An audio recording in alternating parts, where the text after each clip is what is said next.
Brightness.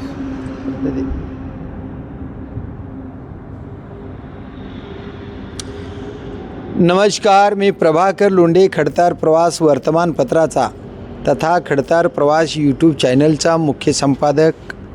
आज आपण kings garden Umesh Raje Nimbalkar यांच्या हॉटेलमध्ये आलेलो आहोत. इथं येण्याचं कारण असं आहे की सामाजिक कार्यकर्ते सुरेश पवार ऊसतोड कामगार संघटनेचे अध्यक्ष हे आपल्यासोबत आहेत. त्यांच्या सामाजिक कार्यावर आपल्याला प्रकाश टाकायचा आहे आणि मध्यंतरी बरेचशा मंत्री महोदयाने त्यांना वेळ दिला आणि त्या वेळामध्ये त्यांनी आपल्या समाजाचं गोरगरीब जनतेचं कल्याण करून घेण्यासाठी काही चर्चा त्यांच्यासोबत झालेली आहे. त्या चर्चेविषयी समाजाच्या हिताविषयी आपण सुरेश पवार यांच्याशी चर्चा करणार आहोत. आपण त्यांना प्रश्न विचारणार आहेत की नेमकं कशा पद्धतीनं चर्चा झालेली आहे. सर, खडतार प्रवास यूट्यूब चॅनलमध्ये आपलं स्वागत आहे. नमस्कार. हे आपल्यासोबत आहेत सुरेशजी पवार साहेब. साहेब, मध्यंतरी तुमच्या बऱ्याचशा मंत्री महोदयासोबत बैठका झाल्यात. मग आमदार असतील आणि काही आयोगाचे अध्यक्ष असतील, आयुक्त असतील, यांच्याशी त्यांनी वेळ देऊन तुमच्यासोबत चर्चा केलेली आहे. आणि तुम्ही वेळ कशासाठी घेतला होता? खरं तर ऊसतोड कामगारांच्या प्रलंबित बाबी संदर्भात आम्ही सामाजिक न्याय मंत्रालय आणि गोपीनाथ मुंडे ऊसतोड कामगार महामंडळाकडे वारंवार पाठपुरावा करतो आहे. परंतु पाठपुराव्याअंती देखील काही जे काय योजना आहेत ते काय प्रलंबितच आहेत. कारण या संदर्भात मी फेब्रुवारी महिन्याच्या 24 तारखेच्या दरम्यान सन्माननीय सुरेशजी धस साहेब यांच्याशी चर्चा केलेलो होतो आणि त्यावेळेस सुरेश धस साहेबांनी मला मार्च महिन्यामध्ये मुंबईला येण्यासाठी त्यांनी सांगितलेलं होतं. त्यांच्या सांगण्यावरून मी 6 मार्च 2026 रोजी सन्माननीय धस साहेबांची मुंबई मंत्रालयामध्ये भेट घेतली. त्यांच्यामध्ये आमची बैठक झाली. कमीत कमी अर्धा ते 1 तास आमच्यामध्ये बैठक झाली. त्या बैठकीमध्ये ज्या काय प्रलंबित बाबी आहेत या संदर्भात मी सुरेशजी धस साहेबांसमोर मांडलो. काय प्रलंबित बाबी काय होत्या आणि तुमची चर्चा काय झाली आणि धस साहेबांनी काय शब्द दिले? सामाजिक न्याय मंत्रालयाचे सन्माननीय मंत्री संजयजी शिरसाट साहेब यांनी आमच्या संघटनेच्या मागणीवरून जे काही ऊसतोड कामगारांच्या विविध कल्याणकारी योजना आहेत या कल्याणकारी योजना या ऊसतोड कामगारांना देण्यासंदर्भात 9 जुलै 2025 रोजी आमच्या मागणीच्या अनुषंगानं त्यांनी सामाजिक न्याय मंत्रालय आणि ऊसतोड महामंडळाचे जे काही संबंधित अधिकारी आहेत यांची बैठक विधान भवनामध्ये लावलेली होती. त्यावेळेस हिवाळी अधिवेशन चालू होता आणि त्या बैठकीमध्ये ज्या आमच्या संघटनेच्या माध्यमातून जे काय आम्ही त्यांच्याकडे लेखी स्वरूपात आणि जे काही प्रेझेंटेशन त्या बैठकीमध्ये माझ्या माध्यमातून झालेलं होतं त्यामध्ये बरेच काय पायातील घनबूट असतील, त्या ऊसतोड कामगारांना टेंट असेल, त्यांचा ऊसतोडीचा कालावधी 12 महिन्याचा असेल, महिलांना सॅनिटरीज असतील, त्यांना घनबूट असेल, त्यांना बॅटरीवरचा कोयता असेल, पिण्याचं शुद्ध पाणी असेल, त्यांना अंथरूण पांघरूण असेल, अशा काय अनंत विविध जे काय मागण्या आहेत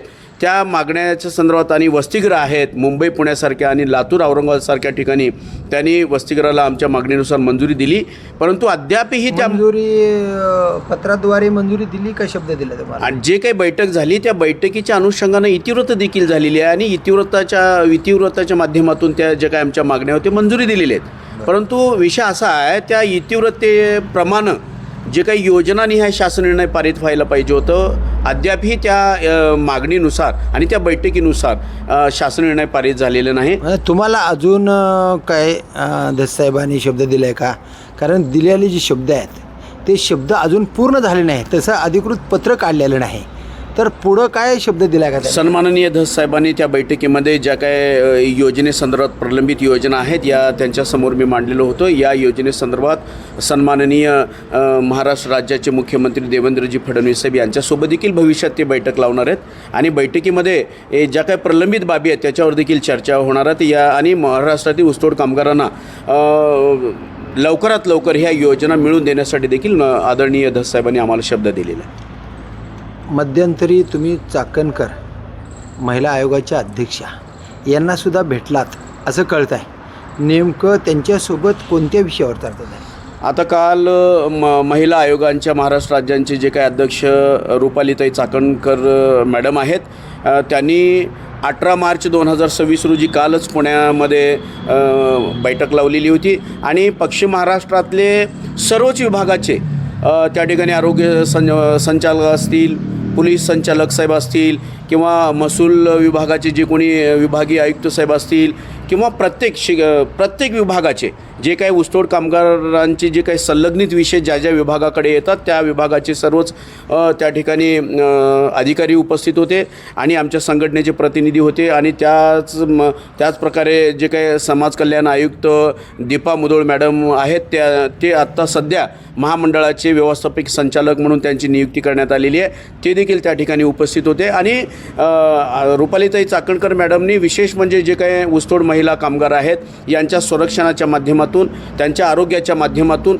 ज्या काही प्रलंबित बाबी आहेत त्याच्यावरती चांगल्या प्रकारे कसं काम करता येईल किंवा महिलांना जास्तीत जास्त संरक्षण कसं देता येईल किंवा त्यांच्या आरोग्याच्या बाबतीत त्यांना ऊसाच्या फडावरती ज्या काही लागणाऱ्या योजना आहेत किंवा सुविधा आहेत या कशा प्रकारे त्यांना मिळवून देता येईल या संदर्भात त्यांनी आढावा बैठक घेतली होती. परंतु आमच्या संघटनेच्या माध्यमातून त्यांच्याकडे आम्ही कमीत कमी 1000 पानाचा अहवाल किंवा निवेदन आम्ही त्याच्याकडे सादर केलेलं आहे. आमच्या निवेदनामध्ये एकच मागणी आहे, त्यांच्याकडे देखील वारंवार हीच मागणी केलेली आहे, जे काय प्रलंबित बाबी आहेत त्या बाबीवरती लवकरात लवकर शासन निर्णय होणं महत्त्वाचं आहे. आणि हे शासन निर्णय सोडून सामाजिक न्याय मंत्रालय आणि महामंडळ स्तरावर जे काय परवाच 12 फेब्रुवारी 2026 रोजी सामाजिक न्याय मंत्रालयाच्या माध्यमातून एक शासन निर्णय निघालेला आहे आणि त्या शासन निर्णयामध्ये असे जे काही ऊसतोड कामगार आहेत त्या ऊसतोड कामगारांना 30 प्रकारचे भांडे संच आणि सीधा संच देण्यासाठी शासन निर्णय काढलेला आहे. आणि एकंदरीत सांगायचं म्हटलं तर या महाराष्ट्र राज्यामध्ये अद्यापही ऊसतोड कामगारांची नोंदणीचं निकष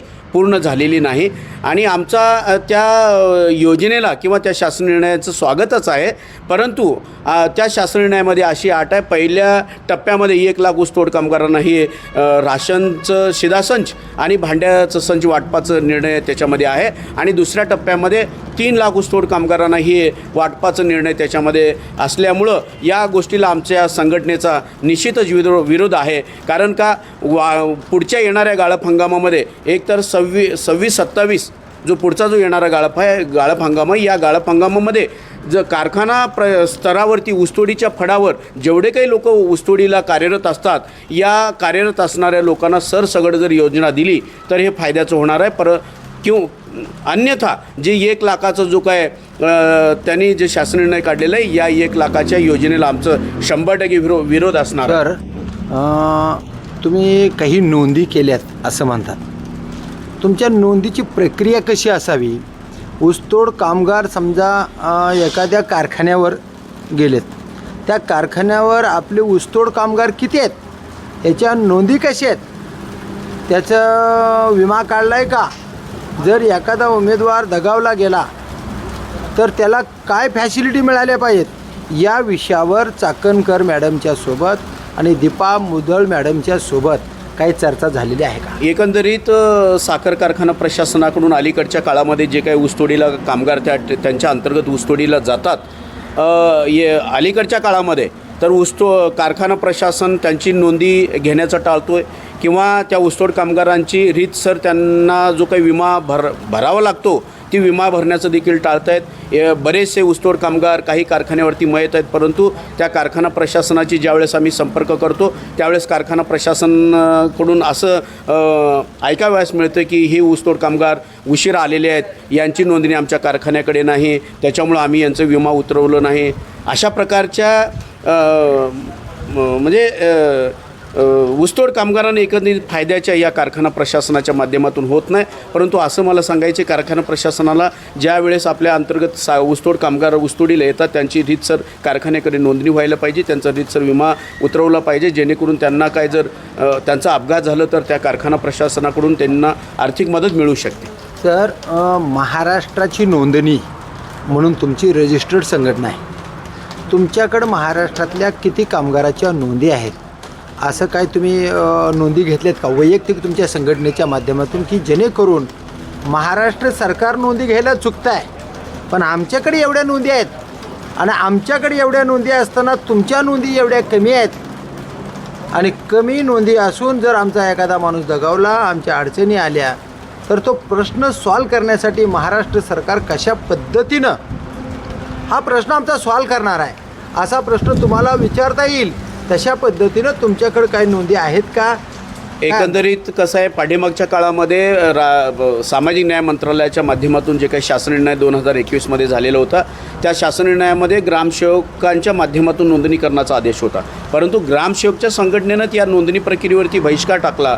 त्याच्यानंतर आम्ही सामाजिक न्याय मंत्रालयाकडे या ऊसतोड कामगारांची रीतसर नोंदणी करून त्यांचा डाटा महामंडळाकडे संकलित करण्यासाठीची मागणी लावून धरलेली होती. या नोंदणीसाठी खाजगी एजन्सीची तात्काळ नियुक्ती करावी या मागणीला सामाजिक न्यायमंत्र्यांनी त्यांनी मनावर घेऊन एकतर मे स्मार्ट कंपनी प्रायव्हेट लिमिटेड पुण्याची कंपनी, या कंपनीची ऊसतोड कामगारांची ऑनलाईन नोंदणी करून त्यांना ओळखपत्र देण्यासाठीची नियुक्ती केलेली आहे. आणि काही काळामध्ये एकंदरीत बघायचं म्हणलं तर या कंपनीच्या माध्यमातून देखील संत गतीनं नोंदणी प्रक्रिया चालू आहे.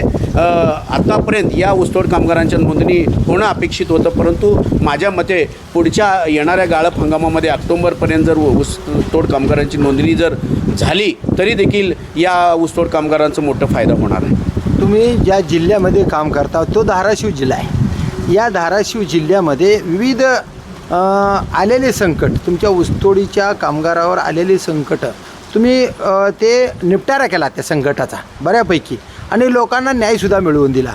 आपल्या धाराशिव जिल्ह्यामध्ये किती लोकांची नोंदणी आहे आणि किती लोक कामावर जातात? या धाराशिव जिल्ह्यामध्ये एकंदरीत 18 साखर कारखान्यात आणि गुळपेटी कारखाने देखील आहेत आणि या 2025-26 गाळप हंगामामध्ये 14 साखर कारखाने या ठिकाणी चालू होते आणि प्रत्येक कारखान्याअंतर्गत सरासरी 7 ते 8 हजाराच्या मध्ये तर कामगारच नसतात, त्याच्यापेक्षा जास्त ऊसतोडीला कामगार असतात. आणि अलीकडच्या काळामध्ये हार्वेस्टरचं प्रमाण या ऊसतोडीमध्ये जास्त झाल्यामुळं या ऊसतोड कामगारांची संख्या कमी झालेली आहे. एकंदरीत पाठीमागच्या इसवी सन 2000 पूर्वी जर कारखान्यावरती जर लोकसंख्या ऊसतोड कामगारांची बघितलं तर सरासरी 12,000पेक्षा देखील ऊसतोड कामगार जास्ती असायचे. परंतु या धाराशिव जिल्ह्यामध्ये आज तागायत दुसऱ्या जिल्ह्यामध्ये देखील स्थलांतर करून ऊसतोडी करतात आणि आपल्या जिल्ह्यामध्ये काही कामगार ऊसतोडी या ठिकाणी ऊसतोडी करतात आणि एकंदरीत 1 लाखापेक्षाही जास्त ऊसतोड कामगार आज रोजी या धाराशिव जिल्ह्यामध्ये पण काही जी हार्वेस्टरमुळे जे कामगाराची आता संख्या कमी झाली, त्या लोकांची जी उपासमार होते याच्यासाठी मंत्री महोदयाकडे काय प्रश्न? एकंदरीत माझं सामाजिक न्याय मंत्रालयाकडे देखील वारंवार मागणी चालू आहे आणि पुढच्या काळामध्ये जर या ऊसतोडीच्या क्षेत्रामध्ये जर हार्वेस्टरचं प्रमाण जर वाढलं तर निश्चितच या ऊसतोड कामगारांचे हात बेकार होणार आहेत आणि यांच्या हातातलं काम निघून जाणार आहे. कारण काय, या ऊसतोडी क्षेत्रामध्ये जे ऊसतोड करणारे कामगार आहेत एकंदरीत भूमिहीन शेतमजूर आहेत, त्यांच्याकडे कुठल्याच प्रकारची उत्पादनाची साधनं नाहीत. तरी या राज्य सरकारनं या ऊसतोड क्षेत्रामध्ये जे हार्वेस्टरचं प्रमाण म्हणजे जास्तीत जास्त प्रमाणामध्ये वाढण्याचं जे प्रकरण चालू आहे ते कुठंतरी थांबवायला पाहिजे, जेणेकरून या गोरगरिबांच्या हाताचं काम जाणार नाही. यासाठी देखील माझं शासन स्तरावरती पाठपुरावा चालू आहे, हे मी निश्चित सांगू शकतो. आता तुम्ही कामगारांना, ऊसतोड कामगारांना आणि मंत्री महोदयांना काय आव्हान करणार?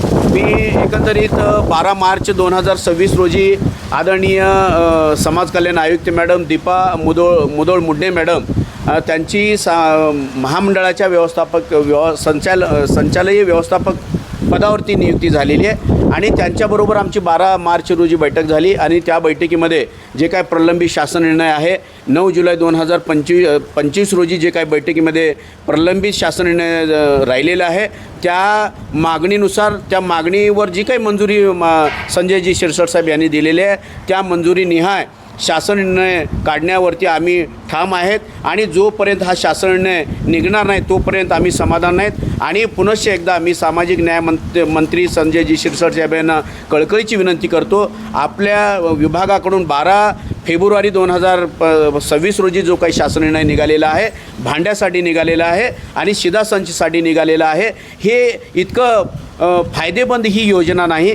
आणि हे जर योजना राबवायची जर असेल तर सरसकट ऊसतोडीवर जेवढे काही कामगार हजर राहणार आहेत त्यांना सरसकट दिलं तर ही योजना सफल जाईल. अन्यथा या योजनेला आमच्या संघटनेचा स्पष्ट विरोध आहे. कारण का विरोध आहे? पहिला टप्पा आणि दुसरा टप्पा. पहिल्या टप्प्यामध्ये 1 लाख लोकांना तुम्ही एक योजना देणार, दुसऱ्या टप्प्यामध्ये 3 लाख लोकांना.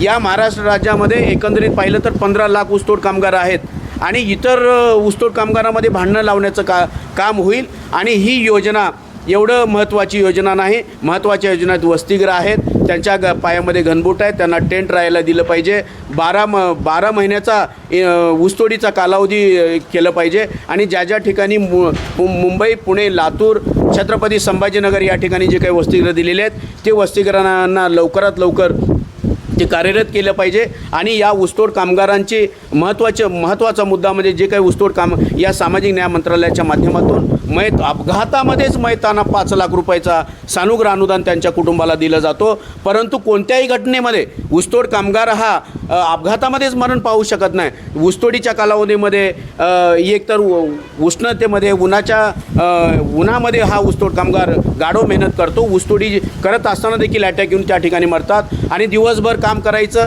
आणि झोपडी जाऊन झोपलेल्या ठिकाणी देखील हे ऊसतोड कामगार मरतात. या क्षेत्रामध्ये एकतर आर्थिक व्यवहार मोठ्या स्वरूपात होत असल्यामुळं फसवणुकीचे देखील प्रमाण वाढलेले आहेत. त्याच्यामध्ये कोणी फाशी खाऊन आत्महत्या देखील करतात. अशा एकंदरीत सर्वच सरसकट कोणत्याही घटनेमध्ये जर ऊसतोड कामगार दगावला आणि तो जर ऊसतोड कामगार असल्याचं जर सिद्ध झालं तर त्यांना सरसकट 10 लाखाची आर्थिक मदतीच्या मागणीला आदरणीय सामाजिक न्याय मंत्री संजयजी शिरसाट साहेबांनी मंजुरी दिलेली आहेत. परंतु ते कागदावरच आहेत.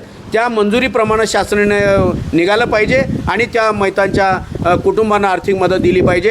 आता सांगायचं तात्पर्य 10 ऑक्टोंबर 2024च्या नंतर फक्त अपघाती मैतांनाच 5 लाख रुपये देतात. आणि शासन निर्णय काय म्हणतो 2018पासून ऊसतोड कामगारांची नोंदणी करायला पाहिजे. मग 2018पासून जे काही मयत आहेत, कोणत्याही घटनेमध्ये मयत आहेत, त्यांच्या कुटुंबियांना 10 लाखाची आर्थिक मदत मिळवून देण्यासाठीचा आमचा पाठपुरावा आहे. त्यांना मंजुरी दिलेली आहेत. मग मंजुरी दिलेल्या योजनेला शासन निर्णय का बरं वेळेवर होत नाही, ही एक दुःखद बाब आहे. आणि ह्या सामाजिक न्याय मंत्रालयामधले जे काय सचिव साहेब आहेत त्यांच्या स्तरावर, त्यांच्या टेबलवर हा शासन निर्णय प्रलंबित आहेत. या प्रलंबित शासन निर्णयावरती लवकरात लवकर कारवाई व्हायला पाहिजे. आणि हे शासन निर्णय जर वेळेत पारित नाही झालं तर 12 मार्च रोजी देखील आम्ही आदरणीय समाज कल्याणचे आयुक्त दीपा मुधोळ मुंडे मॅडम यांना निवेदन दिलेलं आहे.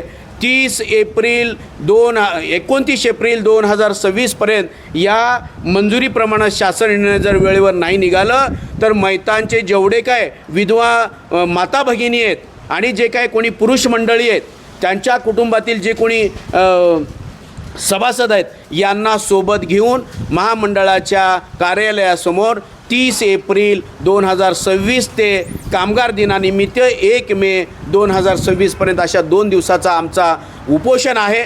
आणि मी पुनश्च एकदा सामाजिक न्याय मंत्री माननीय संजयजी शिरसाट साहेब यांना सांगू इच्छितो, जे काही आपण मंजुरी दिलात, आदरणीय हर्षदीपजी कांबळे साहेब प्रधान सचिव आहेत, यांना देखील मी 5 मार्च 2026 रोजी त्यांची देखील भेट घेतलेली आहे. आणि वर्षाजी देशमुख मॅडम हे सचिव आहेत, त्यांच्याकडे महामंडळ आहे, त्यांची देखील मी भेट घेतलेलो आहे. आणि त्यावेळेस तत्कालीन जे काही व्यवस्थापकीय संचालक रवींद्रजी गोरवे साहेब आहेत त्यांची देखील मी भेट घेतलेलो होतो. आणि आम्ही ठाम आहेत, जे काही मंजुरी निहाय शासन निर्णय निघेपर्यंत आम्ही ठाम असणार आहेत. आणि भांड्याच्या आणि शिधासंचाच्या वाटपाला आमचं निश्चितच विरोध आहे. आणि दीपा मुधोळ मुंडे मॅडम समाज कल्याणचे आयुक्त यांना देखील आम्ही विनंती करून सांगितलेलं आहे, मॅडम ही योजना भांडेकुंडेची जी योजना आहे ही योजना कुठल्याच कामाची नाही. एकतर सरसकट वाटप करायचं असेल तर वाटप करायचं, अन्यथा या योजनेवर स्थगिती आणायची. आणि जर आमच्या विनंतीला मान देऊन जर ह्या योजनेवर स्थगितीने आणली तर आम्ही यांच्या विरोधात एकतर न्यायालयामध्ये निश्चितच जाणार. आणि 30 तारखेचा आमचा आंदोलन हे निश्चित आहे. त्या संदर्भात आम्ही प्रत्येकानं पत्र दिलेलं आहे. एवढं मी सांगू शकतो. तर हे आहेत सुरेश पवार, ऊसतोड कामगार संघटनेचे राज्याचे अध्यक्ष आहेत. जोपर्यंत सरसकट न्याय मिळत नाही आणि जे मंजुरीपत्र काढले ते फक्त आश्वासन झाले, पण अधिकृत मंजुरीपत्र अद्याप मिळालं नाही. आणि जोपर्यंत मंजुरीपत्र मिळत नाही तोपर्यंत आमचा तगादा सतत चालू राहणार. जोपर्यंत ऊसतोड कामगारांना सरसकट न्याय आणि योग्य असा न्याय मिळणार नाही तोपर्यंत आम्ही झगडत राहणार असंच पवारसाहेबांनी सांगितलं आहे. तर बघूया येणाऱ्या काळामध्ये. आणि विशेष आदरणीय संजयजी शिरसाट साहेबांना माझी एक कळकळीची विनंती आहे. जे काही जिल्हा समिती ऊसतोड कामगारांच्या हितासंदर्भात जिल्हा समितीची स्थापना केलेली आहे, या जिल्हा समितीमध्ये जे काय नगण्य ऊसतोड कामगार ज्या जिल्ह्यामध्ये आहेत त्या जिल्ह्यामध्ये जे काही या ऊसतोड कामगाराच्या हितासाठी काही संघटना काम करतात, त्यांच्या सेवेमध्ये कार्यरत आहेत, अशा संघटनेचे प्रतिनिधी देखील अशासकीय सदस्य म्हणून या जिल्हा समितीवरती नियुक्ती करायला हवी. आणि कालच्या रुपालीताई चाकणकर मॅडमनी जी काय महिलांच्या आरोग्यासंदर्भात जी काही बैठक लावलेली होती आणि त्यांच्याकडे देखील मी निवेदनाच्या माध्यमातून आणि तोंडी देखील त्यांच्याकडे मागणी केलेली आहे. जिल्हा जे आरोग्य विभाग आहे त्या आरोग्य विभागावरती देखील त्या संघटनेच्या एका प्रतिनिधीची नियुक्ती केल्यास या ऊसतोड कामगारांच्या हितासाठी देखील काम करता येईल. त्यांनी देखील रुपालीताई चाकणकर मॅडम देखील आम्हाला मोठे शब्द दिलेले आहेत आणि त्या संदर्भात जे काय समाज कल्याणचे आयुक्त मुंडे मॅडम आहेत यांना देखील त्यांनी निर्देश दिलेले आहेत. लवकरात लवकर जिल्हा समितीला पत्र काढण्यासाठी त्यांना निर्देश दिलेले आहेत. आणि मुंडे मॅडम देखील या मुंडे मॅडमची या महामंडळावरती नियुक्ती झाल्यामुळं आम्ही निश्चितच समाधानी आहोत. कारण का मुंडे मॅडमना या ऊसतोड कामगारांच्या बाबतीत चांगला अभ्यास आहेत. आणि ज्यावेळेस ते बीड जिल्ह्यामध्ये जिल्हाधिकारी या पदावर कार्यरत होते त्यावेळेस महाराष्ट्र राज्यामधला कुठल्याच ऊसतोड कामगारांची नोंदणी झालेली नाही. परंतु मुंडे मॅडम ज्यावेळेस जिल्हाधिकारी बीडच्या होत्या त्यावेळेस त्यांनी त्यांच्या स्तरावर स्वतः पुढाकार घेऊन 1.5 लाख ते 2.25 लाख ऊसतोड कामगारांची नोंदणी करून त्यांनी ओळखपत्र त्या कामगारांना दिलेले आहेत. आणि त्यांचं विशेष खरं आभार मानलं पाहिजे. आणि दीपा मुधोळ मुंडे मॅडम या महामंडळावरती नियुक्ती झाल्यामुळं निश्चितच या भविष्यामध्ये ऊसतोड कामगारांना न्याय मिळेल. आणि त्यांनी आम्हाला मोठा शब्द दिलेला आहे. जे काही योजना आमच्या संघटनेकडून मागणी आहेत ती प्रलंबित आहेत, शासन निर्णय प्रलंबित आहेत. ते शासन निर्णय काढण्यासाठी 29 एप्रिलपर्यंत निश्चितच आम्ही प्रयत्न करणार आहोत अशा स्वरूपाचं देखील त्यांनी शब्द आमच्या संघटनेला दिलेला आहे. जे निर्णय घेतलेले आहेत, आश्वासन दिलेले आहेत, ते निर्णय पूर्ण करावे. जसे शब्द दिलेत ते शब्द पूर्ण करावे अशीच तळमळ सुरेश पवार यांची आहे. तर बघूया येणाऱ्या काळामध्ये नेमकं काय होतं ते. मी प्रभाकर लोंढे, खडतार प्रवास वर्तमानपत्राचा तथा खडतार प्रवास यूट्यूब चॅनलचा मुख्य संपादक. या चॅनलला सबस्क्राईब करा, शेअर करा, लाईक करा, बेल आयकॉनचे बटन दाबा. आणि ऊसतोड कामगार बांधवांनो, आपले विचार कमेंट बॉक्समध्ये नोंद करा, आपल्या हितासाठी नोंद करा. धन्यवाद. धाराशिवकर. जय हिंद, जय महाराष्ट्र.